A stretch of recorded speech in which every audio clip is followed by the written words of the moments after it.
మన ప్రభును రక్షకుడైన యేసుక్రీస్తు నామములో మీ అందరికీ శుభాభివందనములు. ఏ కాలంలో దేవుడు మనకిచ్చిన వాక్యము సామెతల గ్రంథం 22వ అధ్యాయము 6వ వచనం. బాలుడు నడవవలసిన త్రోవ వానికి నేర్పుము, వాడు పెద్దవాడైనప్పుడు దాని నుండి తొలగిపోడు. ప్రియమైన దేవుని బిడ్డలారా, ఈ వాక్య భాగములో బాలుడు నడవవలసిన త్రోవ బాల్య దశలోనే నేర్పాలని ఆ విధంగా నేర్పినట్లయితే పెద్దవాడైనప్పుడు దాని నుండి తొలగిపోడునని దేవుని వాక్యంలో చూస్తున్నాం. ప్రియమైన నా సహోదరా సహోదరి, బిడ్డలను పెంపక విషయంలో మనం జాగ్రత్త వహించాలి. వారు చిన్న వయసులో ఉన్నప్పుడే, బాల్య దశలో ఉన్నప్పుడే ప్రభు యొక్క శిక్షలో, ప్రభు యొక్క బోధలో పెంచినట్లయితే తద్వారా దేవునికి సాక్షులుగా, దేవునికి మహిమకరంగా జీవించగలరు.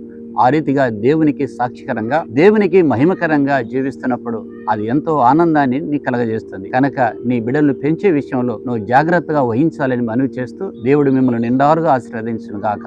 ఆమేన్.